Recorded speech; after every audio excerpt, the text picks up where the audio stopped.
sát bao nhiêu nhỉ? Chú dậy hả? Chú mày dậy, vô. Vô. Từ đây anh mất em rồi lặng nhìn chiếc bóng đơn côi, một mình anh chỉ anh thôi, thân xác hoang mang điều tàn. Thì giờ em nói phũ phàng, nhẹ nhàng sẽ nát tâm can, người về bên chốn cao sang, em bước đi trong lơ là. Đôi như anh như thấy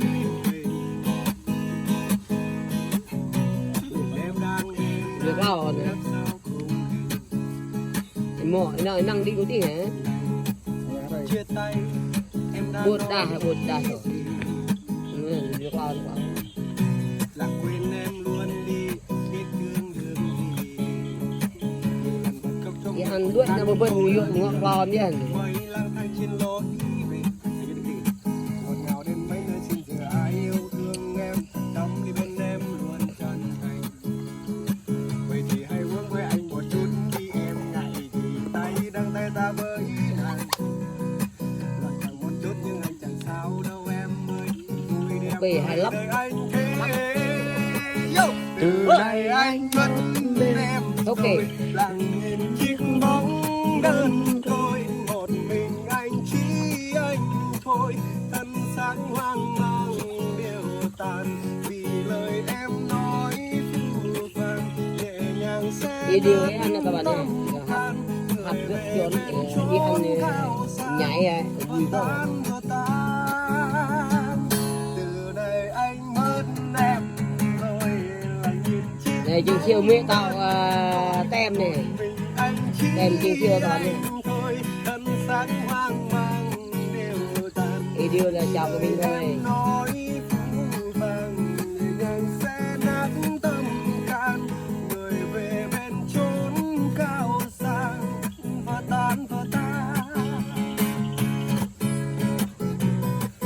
vô ok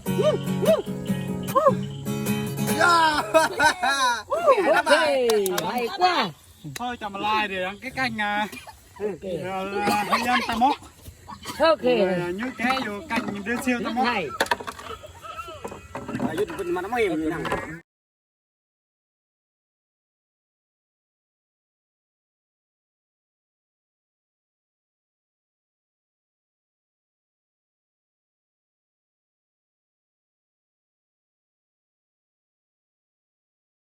Mình sẽ đổi một không khí để cho nó vui mọi người ạ.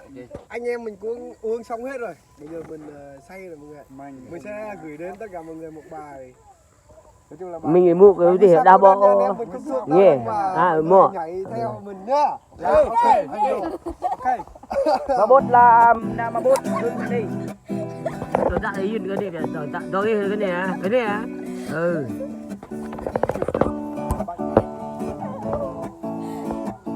Từ đây anh mất em rồi, lặng nhìn chiếc bóng đơn côi, một mình anh chỉ anh thôi.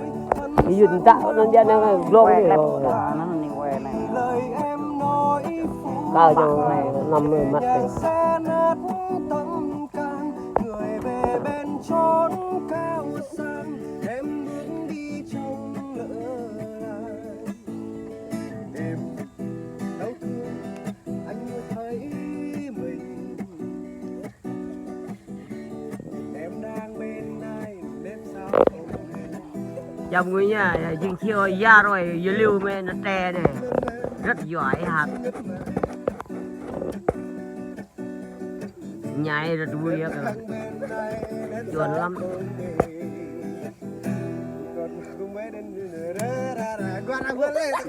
gì à bỏ cho cái này quên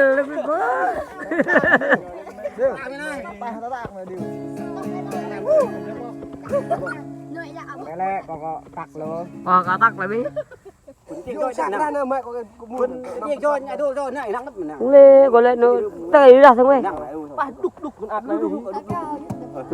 ăn ba tay như tôi thòm rồi sao tốt không?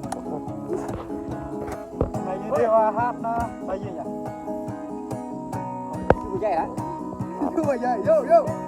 Vô. Từ đây anh mất em rồi. Nhớ chưa? Chiếc bóng đơn côi, một mình anh chỉ anh thôi. Thân xác hoang mang điều tàn. Thì giờ em nói phù phàng, nhẹ nhàng sẽ nát tâm can.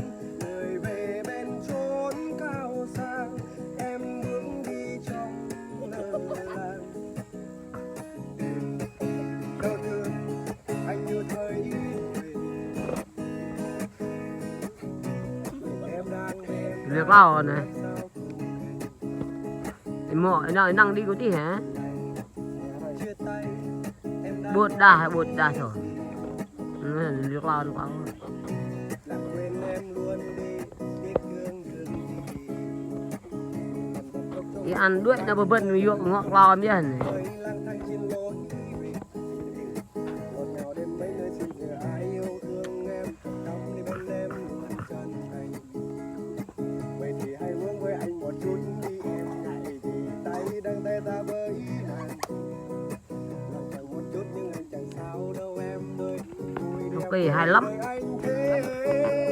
Yo! Từ đây anh mất em Ok. lặng nhìn chiếc bóng đơn côi, một mình anh chỉ anh thôi. Thân xác hoang mang điều tàn vì lời em nói phù phàng, nhẹ nhàng sẽ Đi điều ấy ăn này các bạn nhé. Nó hạt rất trốn đi ăn nhái vui quá các bạn. tan. Từ đây anh mất em rồi là nhìn chiếc Đây Trinh Chiêu mẹ tao tem này. mình anh chỉ Tem Trinh Chiêu các bạn nhé. thôi. Thân xác hoang mang điều tàn Đi điều là chào của mình thôi.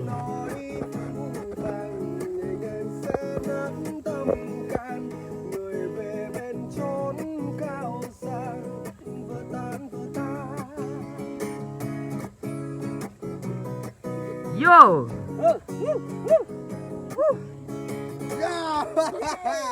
Ok, hay quá.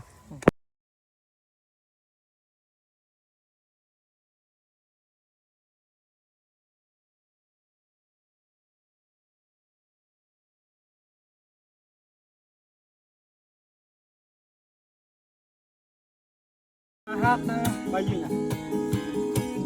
Chú dạy hả? Chú mà dạy, vô, vô. Yo. Từ đây anh mất em rồi lặng nhìn chiếc bóng đơn côi, một mình anh chỉ anh thôi. Thân xác hoang mang điều tàn thì giờ em nói phù phàng, nhẹ nhàng sẽ nát tâm can. Người về bên chốn cao sang, em bước đi trong lơ làng. Đau thương anh như thấy về em đang em Việc lao này. sao không Mỏ nào năng đi có tí hả? chia tay em đã Bột nói đà rồi. Việc lao được không? là quên em luôn đi biết thương đừng gì. Đi ăn đuổi nó bận người yêu ngọt lao em biết hả? Quay lang thang trên lối về ngọt ngào đêm mấy nơi xin giờ ai yêu thương em cắm đi bên em luôn chân thành. Vậy thì hãy hướng với anh một chút đi em ngại thì tay đang tay ta với nàng. Lòng chẳng một chút nhưng anh chẳng sao đâu em ơi. Vui đẹp Ok, hay lắm. đời anh thế. Yo! Từ đây anh mất em Ok. rồi lặng nhìn chiếc bóng đơn côi, một mình anh chỉ anh thôi. Thân xác hoang mang điều tàn vì lời em nói phù phàng, nhẹ nhàng sẽ Đi điều ấy ăn này các bạn nhé. Hạt rất trốn đi ăn nhái vui quá các bạn. Từ đây anh mất em rồi là nhìn chiếc Đây Trinh Chiêu mẹ tao tem này. mình anh chỉ Tem Trinh Chiêu các bạn nhé. thôi. Thân xác hoang mang điều tàn Đi điều là chào của mình thôi. nói phũ phàng, nhẹ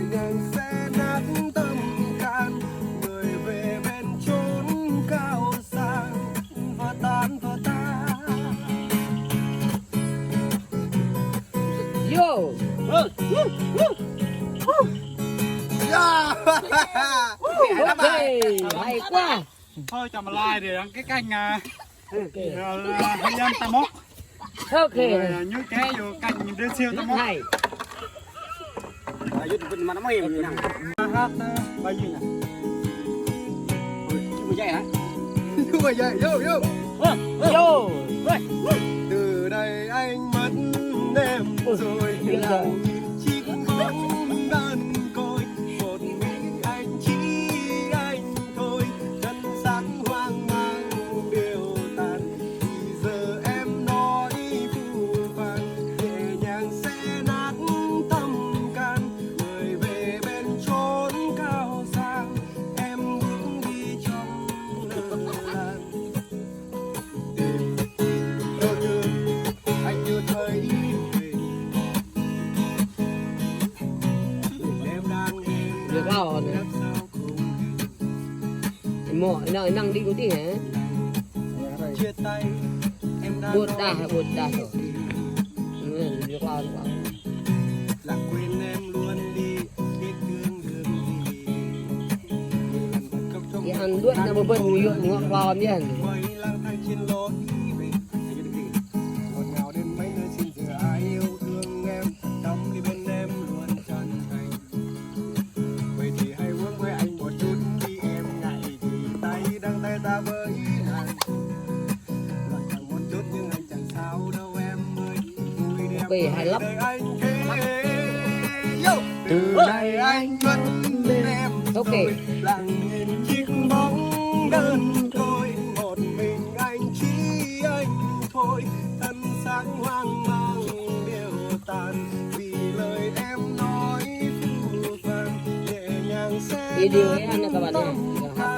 Học rất chuẩn đi ăn nhảy vui không? Từ đây anh mất em rồi lại nhìn chiếc Này chừng siêu mẹ tạo tem này. mình anh chỉ Tem chừng siêu toàn này. thôi, thân xác hoang mang đều tàn. Đi điều là chào của mình thôi. Em nói phũ phàng nhẹ nhàng sẽ nát tâm can, người về bên chốn cao sang và tan. Vô.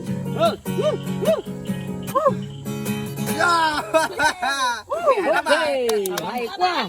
Thôi chồng mà lai để ăn cái canh Ok, hay ăn ta mốc. ok. Rồi như cái vô canh đưa siêu ta mốc. Hay.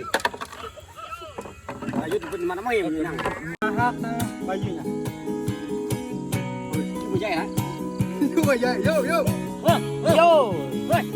Từ đây anh mất em rồi lặng nhìn chiếc bóng đơn côi, một mình anh chỉ anh thôi, chân sáng hoang mang điều tàn. Thì giờ em nói phù phàng nhẹ nhàng sẽ nát tâm can, người về bên chốn cao sang em bước đi trong lơ là. Đâu như anh như thấy mình em đang Được rồi. làm sao cùng Mọi nơi năng đi có tí hả? chia tay em đang Buồn nói đà rồi. Được rồi. là quên em luôn đi biết thương đường gì. Cái ăn đuốt nó bên người yêu ngọt lò nhé. Quay lang thang trên lối về ngọt ngào đến mấy nơi xin giờ ai yêu thương em đắm đi bên em luôn chân thành. Vậy thì hãy hướng với anh một chút đi em ngại thì tay đang tay ta với anh. Lời chẳng muốn chút nhưng anh chẳng sao đâu em ơi. Vui đẹp Bể hay lắm. đời anh thế.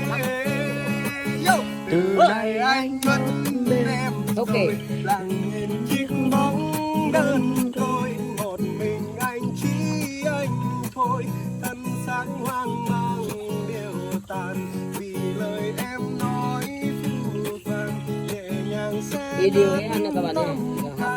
Học rất chuẩn đi ăn nhảy vui không?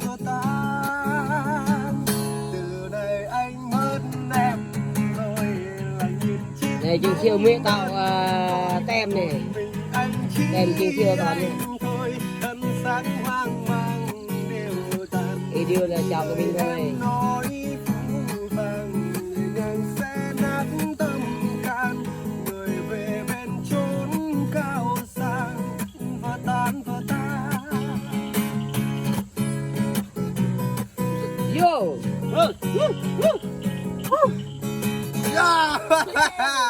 Ok, hay quá. Thôi cho mà like để cái canh Ok.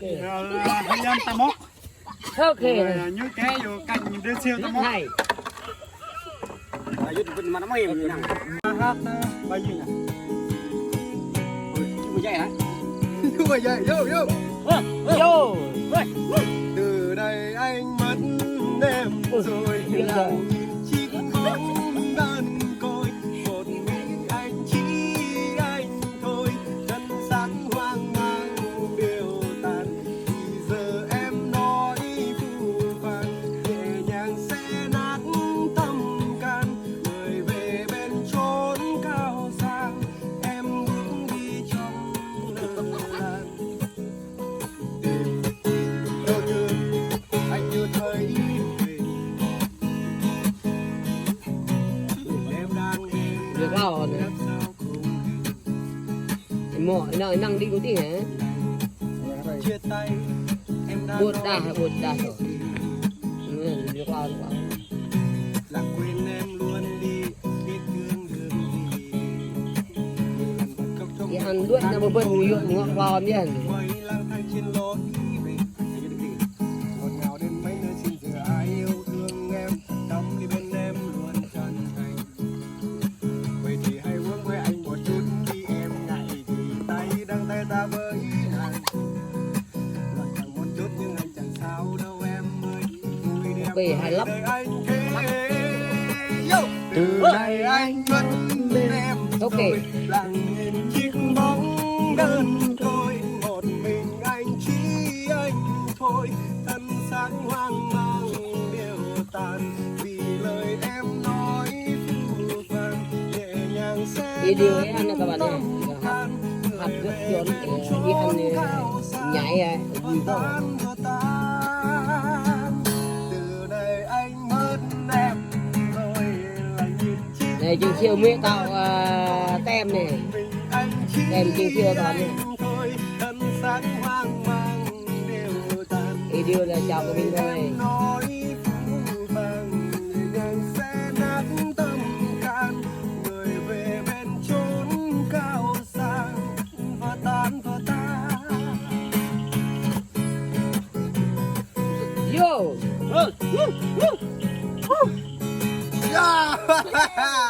Ok, hay quá. thôi cho mà like để cái canh Ok. hơi âm ta móc Ok. rồi như cái vô canh đưa siêu ta Rất móc hay. mà nó mềm như nào